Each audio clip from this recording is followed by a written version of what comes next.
Ladies and gentlemen, welcome to the Tim Dillon Show. Excited to be with you. A lot is happening and not happening, as always. I saw The Many Saints of Newark. Have you seen that movie yet? I haven't seen it yet. This is weird. And I don't want to talk about this because I don't want people to get the wrong idea. I know that a lot of people obviously I love Joey Diaz, who's in the movie, and I love a lot of the people that are in the movie, right? I mean, The Sopranos is an epic show. Mm-hmm. It's weird the direction they took, to me. I think it's odd.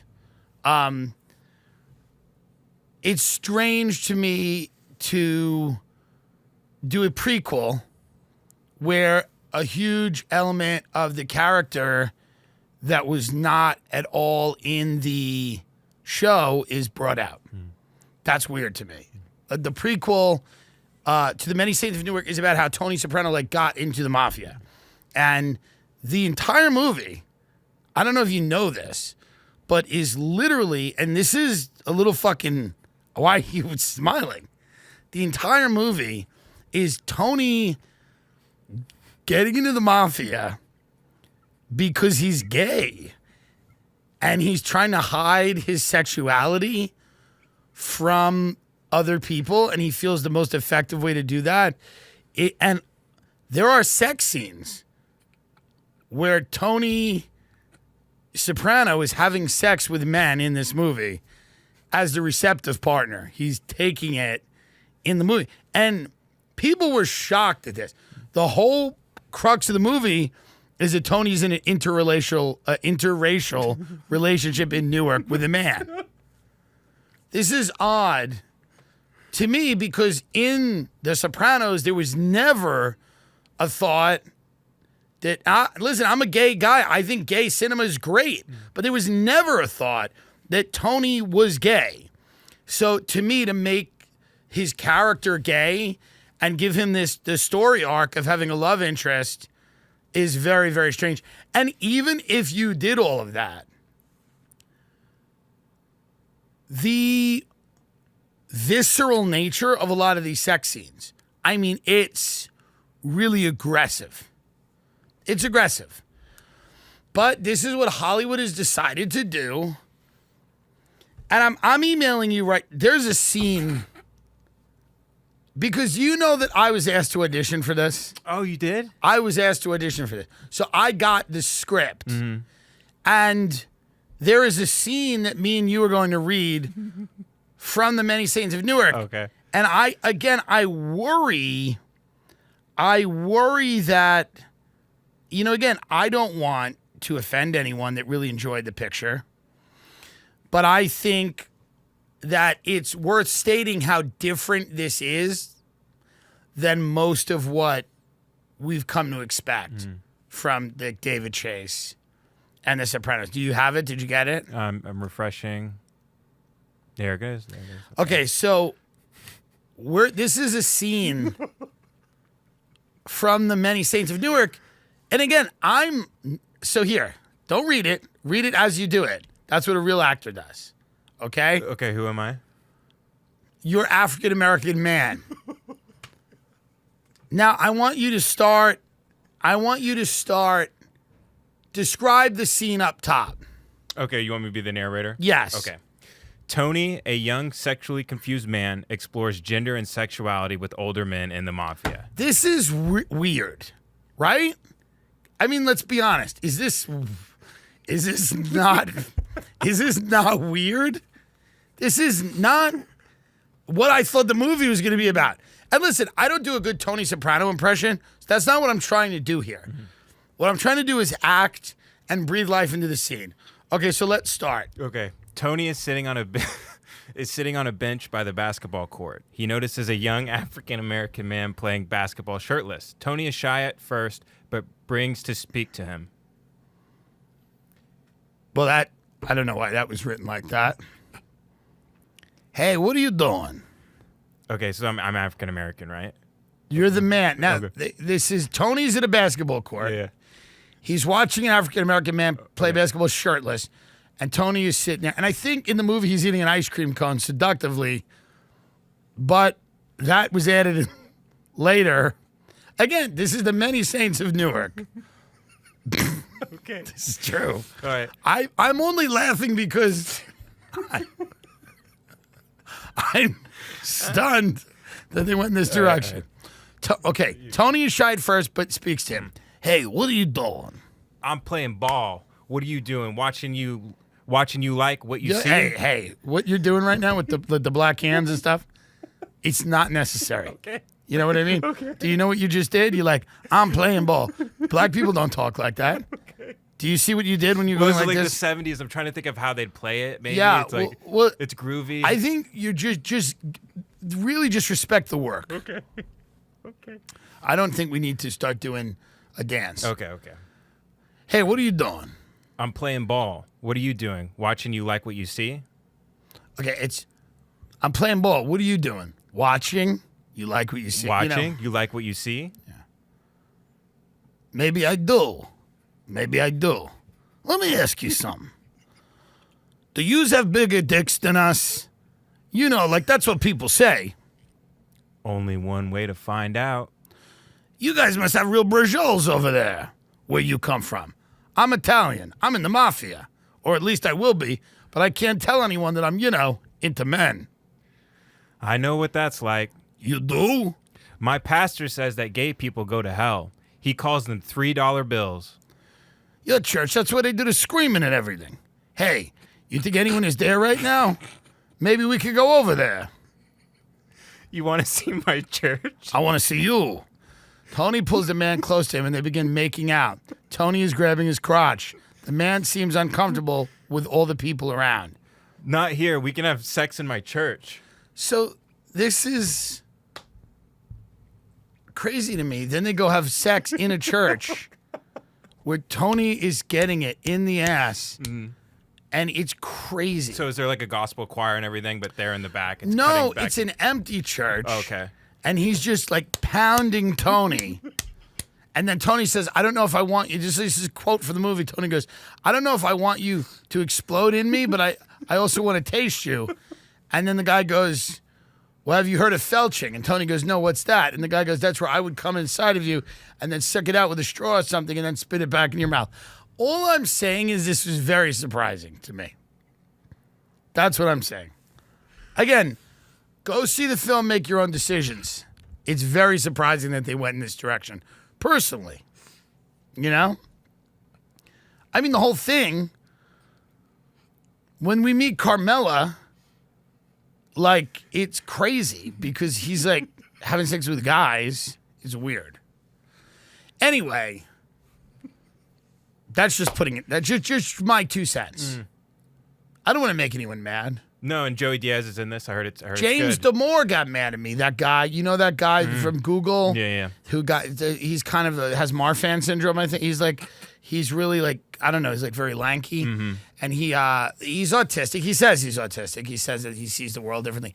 He got angry with me because I criticized his digital art. And this is the guy that wrote the memo at Google. He wrote a memo where he was basically like, I think women should have bags around their heads and get taken out into the parking lot. And he said that there's, whatever. So he made this AI art. It's very bad. Yeah. So I just wrote, these are all bad. I quote tweeted it. And then he used that video, that thing of me where I have a sunburn. And he goes, AI is a matter of inputs. Like for this foul one, all I put was gay Chris Farley. And I have a horrible sunburn. I never should have put that photo out. Mm-hmm. But sometimes you got to put a photo out where you look the worst. Yeah. So that it can always be the photo people use. Mm-hmm. But again, that photo still makes more sense than his like kind of deeply satanic, very strange AI art that he did. It's like odd. It's like demons and hell. And so I don't know what the inputs he put in. But again, people get very sensitive. A lot of these tech pros, which weird, they're like kind of like goth theater blanks.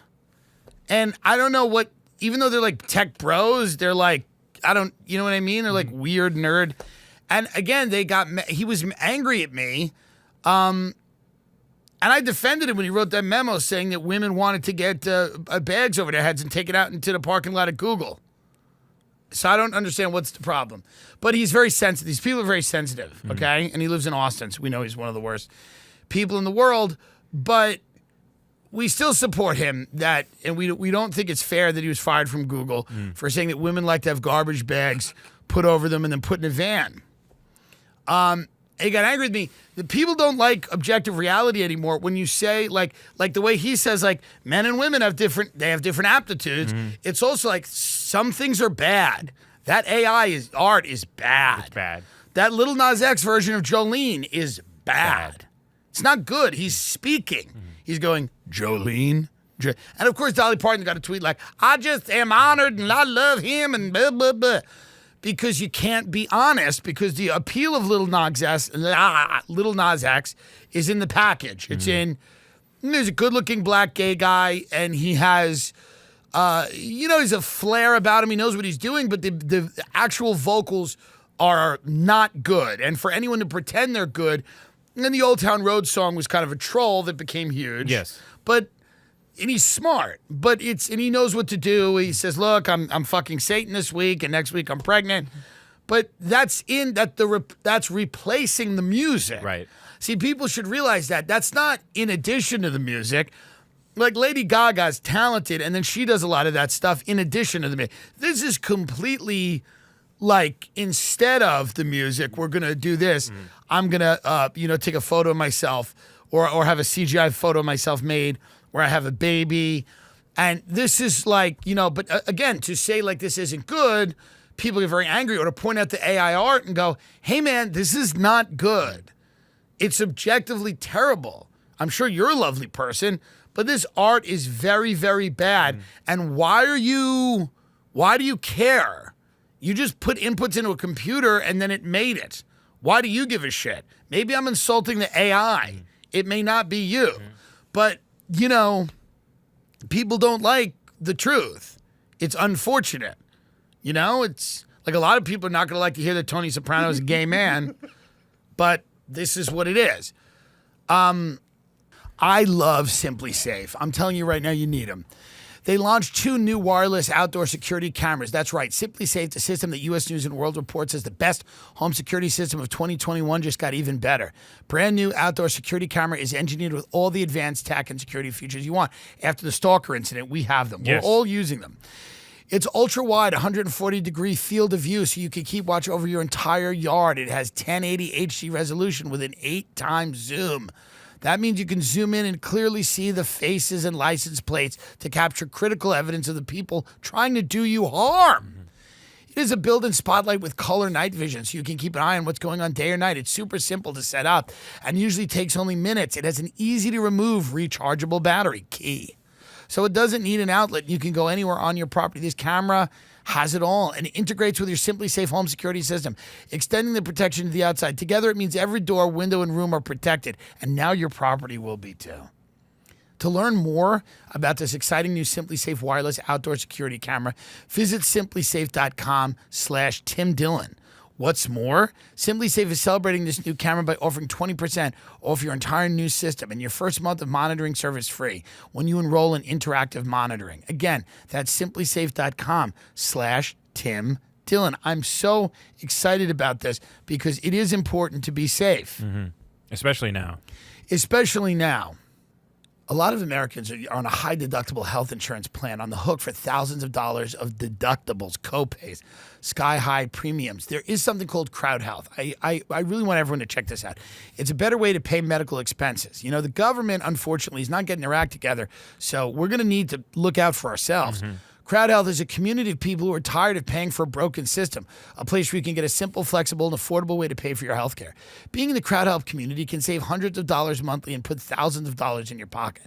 Membership is a monthly subscription. Start or stop when it's convenient for you. Simple and transparent pricing, customized to fit your needs. Crowd Health lowers your monthly health care costs. If it didn't, why would you even use it? And you could see any doctor you want. Using their app, find nearly any doctor in the country, ranked from 1 to 5 stars, scan bills, throw them away. Crowd Health takes it from there. Press a button to receive virtual care anytime, anywhere. A community of health-conscious members who wants to get and stay healthy in return for lower prices. Crowd Health gets rid of insurance middlemen and passes the savings on to its members. 100% of your monthly membership pays actual healthcare costs, helping the whole Crowd Health community stay healthy while keeping more money in your pocket. Crowd Health is able to offer amazing prices because of its community of health-conscious members. But for limited time, my listeners get their first month free. And after you've been a member, Crowd Health will include a fitness wearable. Wow. That's 30 days to try risk-free, plus the fitness wearable. Just go to joincrowdhealth.com/fit and enter the code Tim Dillon at sign up. That's joincrowdhealth.com/fit, promo code TIMDILLON. Crowd Health is not health insurance. It's a community-powered alternative. Terms and conditions may apply. This is something funny that you showed me from the show. What is it called? The United States of Al. That's correct, yeah. This show, United States of Al Rewrite Season 2, premiere to offer powerful moving reaction to situation in Afghanistan. By the way, the title of that article tells you everything you want to know. And immediately you know it was the wrong move. Rewrite Season 2 premiere to offer powerful moving reaction to situation in Afghanistan. Is this guy Afghani? He's Indian and he's from South Africa. She has nothing to do with Yeah, Afghanistan. and he's playing an Afghani interpreter in the show. So he was always an Afghani interpreter in the United States of Al. Yes. He was always, well, Yeah, I and, guess. and his best friend is a Marine who fought in Afghanistan, and now they're here and they're, Oh, well, then I guess they have to do something. But he's not Afghani in real life. Understood. But I mean, in the show, he's an Afghani interpreter. I believe so, yes. And his friend's a Marine. You wonder if the writers got like a tip that this was going to happen. Do you think the United States of Al knew before the State Department that the Taliban was about to take over? Because it does feel like the United States of Al now did have to go. Like, I do feel they were in the unenviable position of having to address this. It feels that way. It feels like they had. I had no idea he was an Afghani interpreter. What show is this? Like, why would this be a show? And so the United States of Al is about apparently an Afghani interpreter and his Marine best friend That's right. that are what? Buds? They're like buddies, yeah. They're buddies. And they live together I think... in the same town? Here it is. A Marine combat veteran struggling to readjust to civilian life in Ohio. And then Awal Mir, a.k.a. Al, the interpreter who served with his unit in Afghanistan, has just arrived to start a new life in America. So it's just their friendship. So it's a Afghani interpreter and a Marine. They come back to the U.S. Hilarity ensues. Now, the United States of Al, of course, they have to do something. Yes. They can't ignore it. They have to do something. I'm sympathetic to this more than I thought I would be. It does seem to be the... Also, don't make a very bad show like this in the first place. Yeah. It's such a bad show. It's a Marine and an Afghani interpreter like having beers, like the Afghanistan war was worth it. That's what the premise of the show is. Because it brought them together. It's a brotherhood. Yeah. So what if a lot of people are dead? Doesn't matter. That's the premise of the show. This is what Hollywood likes to do. They like to make things where they go, it's kind of a wash, isn't it?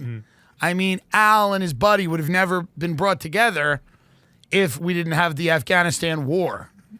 So it's an odd way to market a program, but they love this shit. Oh, yeah. This is how they kind of smooth over all these mistakes. And by mistakes, I don't mean mistakes. I mean, like, the bloodlust empire. I mean, to call it a mistake, mistake is like, where's the car keys?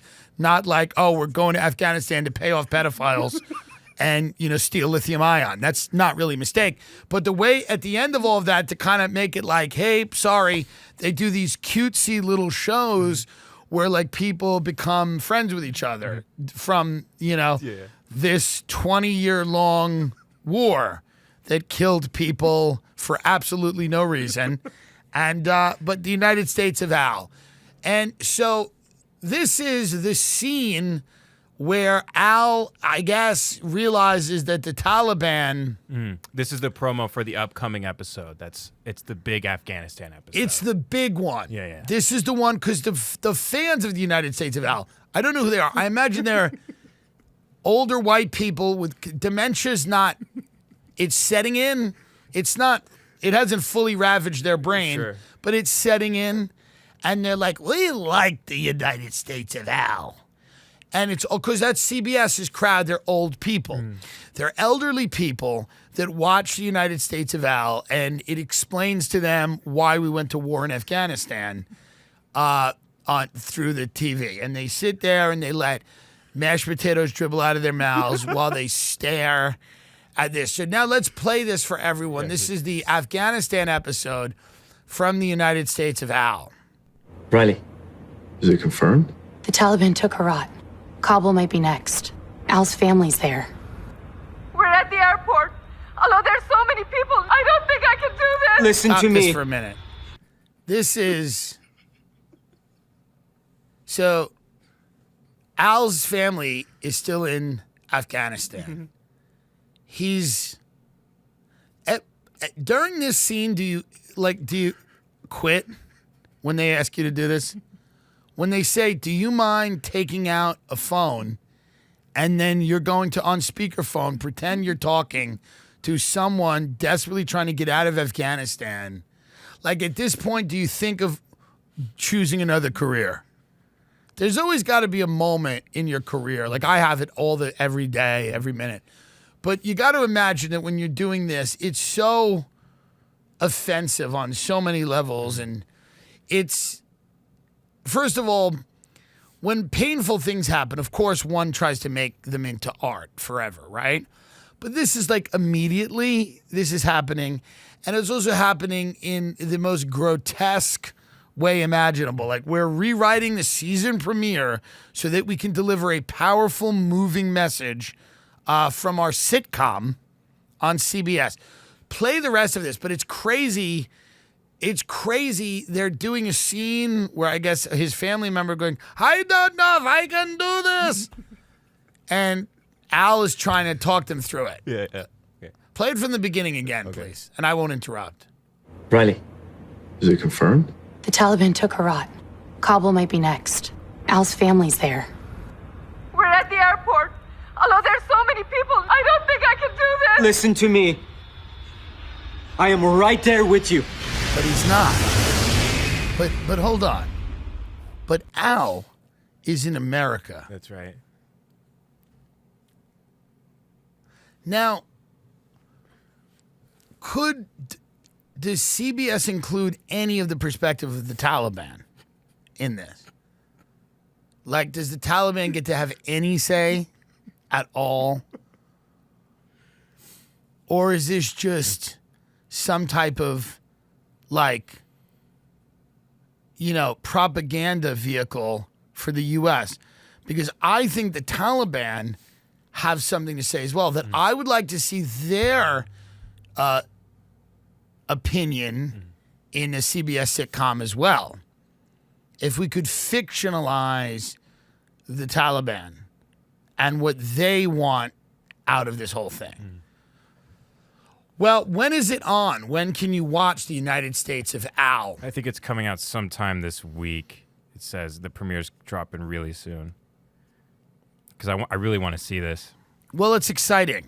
And the Indian actor seemed to have locked his account upon the release of this promo. Well, it's not the actor's fault. They're saying the words that they were written on the page. I think people are mad that he's Indian though, and he's doing an Afghani accent. People and the whole thing. They're not even mad at the right things.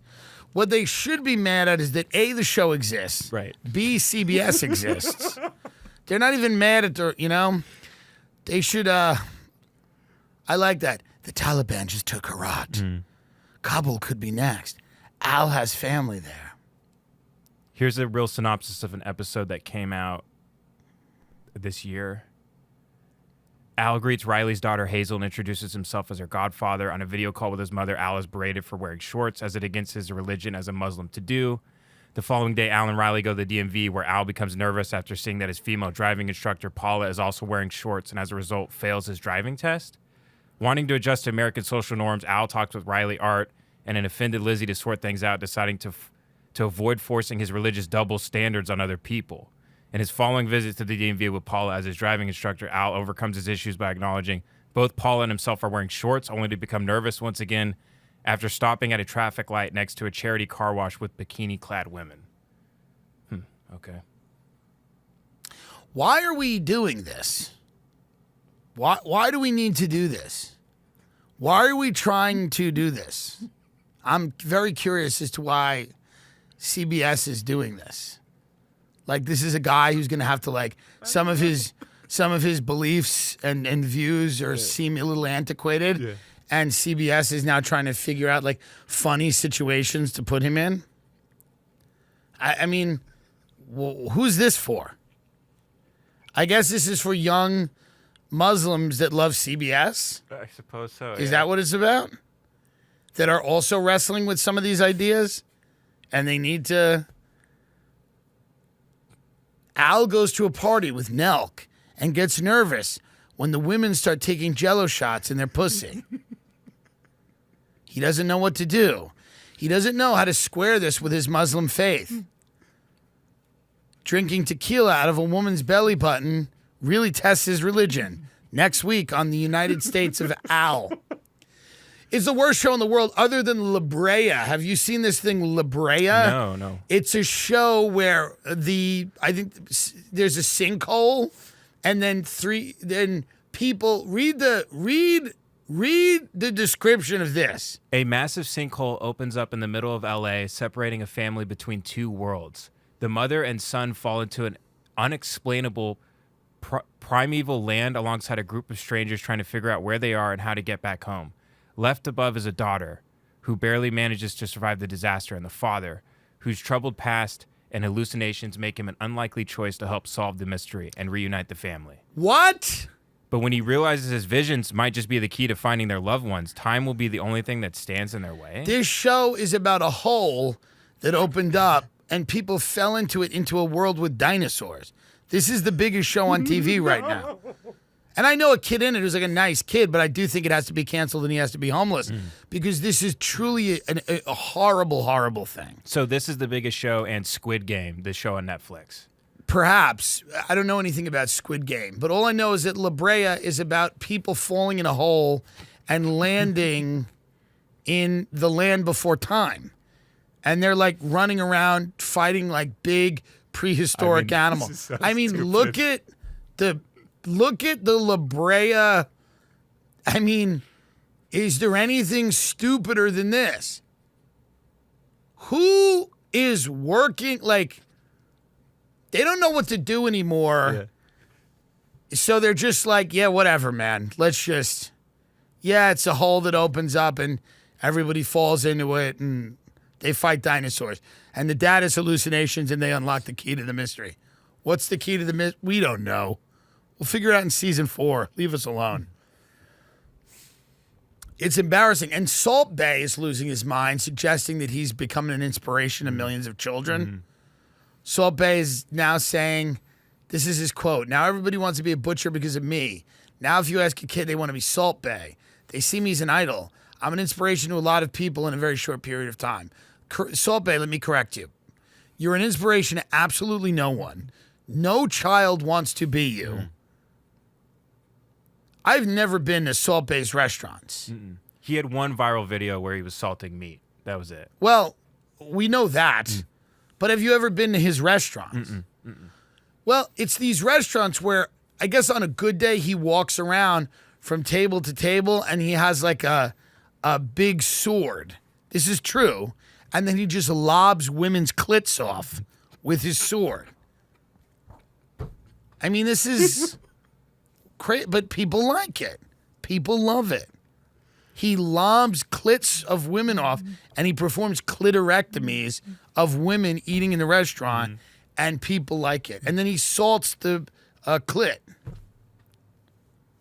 I just, personally, I think it's a little backwards. But people like it. Imagine eating in a Salt Bae restaurant, like unironically, going there and going like, I'm excited for this. I'm excited. The eye-popping prices at Salt Bae's New London restaurant include an $850 steak and a $15 Red Bull. Well, here's the deal. I am a fan of raising the prices of food till it becomes comical. I do like that. There's something that's very fitting about raising the prices of food so that they become so ridiculous and insane. I remember when steaks used to be like in the high 30s. Then they were in the mid 40s for a while. Then they were in the 50s. Now like they're $80, $72 for a steak.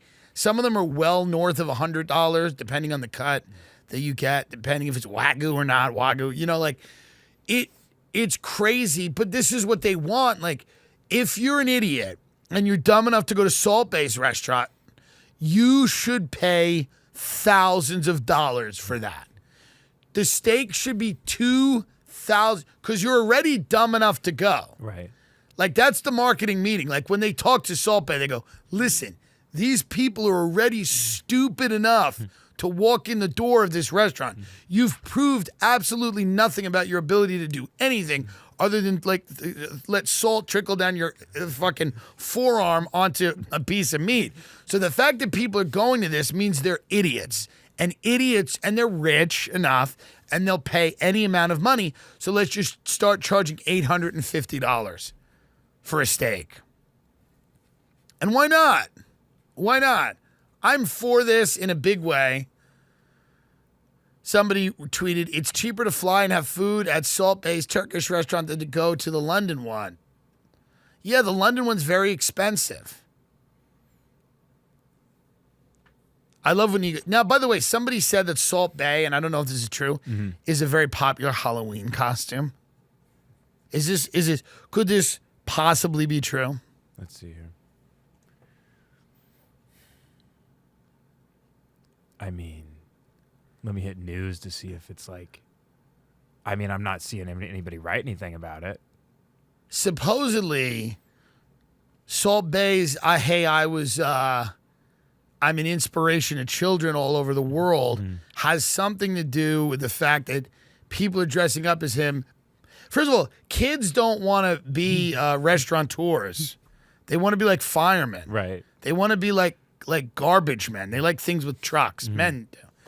Little girls want to be like princesses. And I'm not saying this is always the case. I don't want to reinforce the gender binary. But a lot of people, the children don't want to, they're not like thinking clearly. You know what I mean? Like what kind of children are an inspiration? Imagine if you asked your son or daughter, like, what do you want to be? And they go, well, you know what I really like? This guy's Salt Bay. He doesn't really do anything. And everybody goes to his restaurants. They spend $900 on steak. So I wish I could be like him. Because it's really spectacle. Like your 3-year-old tells you this. They'd be terrifying. Yeah, if your 3-year-old just looks at you and go, the world is primarily spectacle. Salt Bay really exemplifies this, wouldn't you say? You go, what? Kids want to be like Spider-Man when they grow up. Yeah. They don't want to be some freak. This is a guy, by the way, like, you know how Mario Batali, it came out that Mario Batali had a rape room? Yes. What do you think is going to come out about Salt Bay eventually?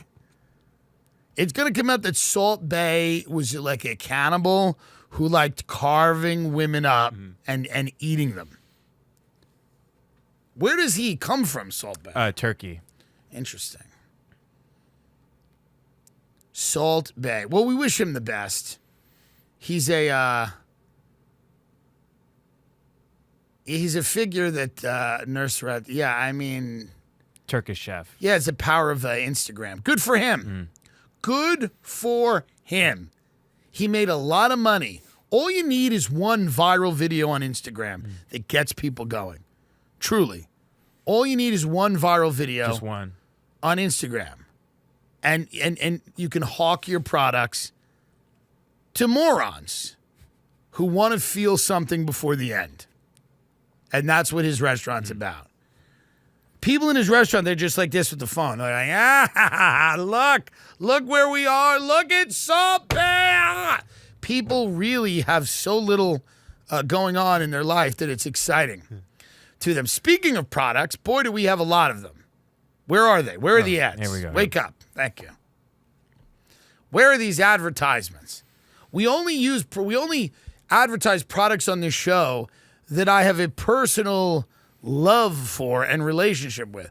I would never in my life, and many of you know this about me, all the things that I've been involved with, subprime mortgages, office supplies, I have the highest standards of integrity. No one's standards of integrity are higher than mine when it comes to product placement and branding. And so every product here is something that I am intimately acquainted with. I've used. I love. What is this? This is BetterHelp. I mean, I cannot say enough about BetterHelp because people need help. And the help that they're getting is what? Over the phone, on the computer. No, it's not. Friend. No, it's not. What kind of help are we talking about? Well, they're getting subpar help. Oh, right. Yes. If they're not using BetterHelp, that's for sure. Right. See how dumb he is? He doesn't follow anything. BetterHelp is a helpline, but it's not a helpline. It's real therapists that have been recruited to help you deal with your problems online. It's not like self-help. It's not a crisis line. These are intelligent people that want to help you. They're compassionate, intelligent. Better H-E-L-P. There's over 1 million people that have taken charge of their mental health with the help of an experienced professional. In fact, so many people have been using BetterHelp, they got to recruit additional counselors in every one of the 50 states. You can log into your account anytime and send a message to your counselor. You'll get timely and thoughtful responses. Plus, you can schedule weekly video or phone sessions, and you won't ever have to sit in an uncomfortable waiting room as with traditional therapy. Go to BetterHelp.com/reviews, and you can read about all their reviews. But if you go to BetterHelp.com/TimD, well, now we're talking. Because what? Then you're going to get, what do you get? That's Better H-E-L-P, and you join over the 1 million people who have taken charge of their mental health. Better H-E-L-P, and Tim Dillon Show listeners get 10% off their first month. Are you kidding me? That's pretty good. Oh, it's disgusting how much you people get. Better H-E-L-P, Tim D/Tim D. You get 10% off your first month at. Do you know? And I've told you this. I had a therapist once, and they're not. A lot of them aren't good, but the people that use this seem to be very happy with it, and that's beautiful to me. It's absolutely beautiful. Because I feel that if I had a better therapist, I would have more joy. That's definitely true. 100%. Yeah. The podcast is sponsored by BetterHelp, and Tim Dillon Show listeners get 10% off their first month at BetterHelp.com/TimD. I love cereal. It's one of my favorite things, but sometimes I say to myself, Jesus fucking Christ, it's fucking sugar-filled. I'm going to kill myself. And everyone I know, I'm such a sugar pig. Oh, man, I love licking that sugar. It's just like sex. You feel it all down your throat, that thick sugar. Fuck. I want sugar in my fucking face. I look and I feel, when I eat sugar, I feel happy, but then sad. And I sleep sometimes. I pull into a parking lot and I sleep in the back seat of my car. And I go to sleep. And if someone wakes me up, I say, fuck you. Fuck you. And I just start screaming and they go, I just want to make sure you're okay. And I'm like, fuck you. Because I've had sugar. Sugar is very bad. The happiest people I know don't eat sugar. They just eat bone marrow. They're happier. Sugar is bad, and it's October. It is so hard to not eat sugar in October. Candy and Halloween and pumpkin muffins and apple tartlets and pecan fucking pie. And you just lose your mind with the sugar. I mean, the other day, I was eating a pumpkin scone, a hard one. Oh, wow. And I was gnawing on it. And someone came up to me and they said, does that have sugar in it? And I said, you stupid fuck. Of course it does. And they go, are there any sugar-free scones? And you know what I did? I beat the living shit out of them. And it was a diabetic on dialysis who was very weak, but I attacked them. And they were older. And every time you hit them, you could see their blood clotting in real time. They were like very frail in their skin. And I just started wailing on them, throwing haymakers. And you saw this blood all over and their eyes were like sunken in to their head like a demon. And they were just like, I just want a sugar-free. And I say, no sugar-free.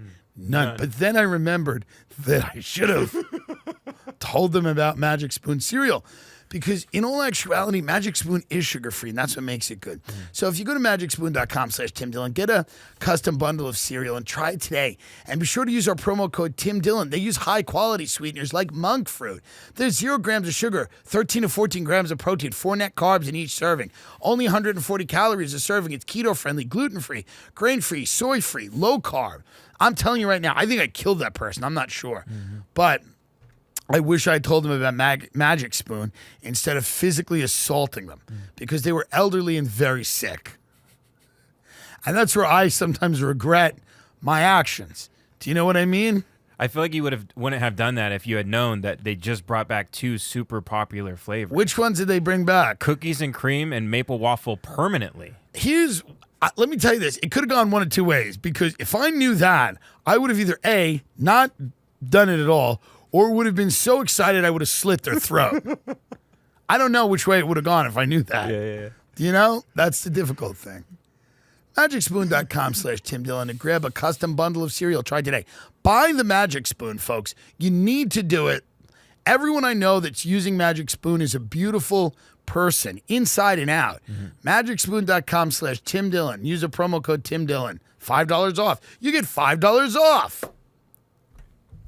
So we're excited about the Many Saints of Newark, and we hope it's good. We know several people that will really kill themselves if it's not good. That's true. They're seeing it the first day it comes out. People get really excited about these things. That's a big part of their life. Like I was in New York with people, and they went, "This is where they filmed The Sopranos." Like that's the entire way they interface with the world is a show. And I love The Sopranos. I think it's probably the greatest show ever made. But I haven't, rewatched it 17 times. And I'm not going to see, I didn't buy my tickets 6 months ago to see the Many Saints of Newark for the first day. But I understand that people do. It's like that Irishman movie where people were really overly invested. It's enough already. To me, I think it's enough already. I think it's overkill. I haven't even seen the movie.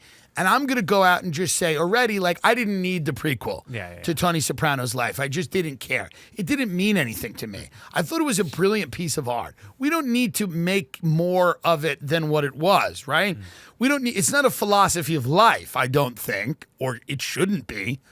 I don't think we need that. I think we need to just enjoy it for what it is, which is great art, and then move away, step away. We don't need to get the Sopranos cookbook. We don't need to, talk about Feach Lamana. We don't need to do any of that. We don't need to start going through the episodes that have changed our lives. I think we just really need to move on. But again, it's, people are putting a little too much into it, in my opinion. But I could be wrong. Maybe it's the greatest film that's ever been made. James Gandolfini's son is in it. Why? I don't know. And Philip Seymour Hoffman's son is now in things? Licorice Pizza with what are we Paul Thomas doing? Anderson. Yeah. Why? Why are we putting it? They're fucking the children. Why in God's name? It makes me hate the legends that died. We're giving their kid. Aren't these people the same people that talk about how unfair everything is and inequality, and they're always voting for Democrats because they're going to fix the inequality, and there's so many concentrations of wealth, and all they do is fucking give dead people's kids jobs that are already rich? Christ almighty, enough. They're already fucking rich. He's not a genius. Philip Seymour Hoffman's son's not a genius. His name is fucking Cooper. He's clearly not a genius. Genius skips many generations, okay? Like all of them. God forbid we get an actor who's been in fucking the grind for years, sleeping on a fucking floor, trying to get this job, who may be the next Philip Seymour Hoffman. Maybe let's do that. Okay, how do you cast things now? Ancestry.com? This is absurd. It's stupid and disgusting. All the things you people pretend to care about, you don't. It's just a cheap fucking trick to get people out to the fucking movies. Well, how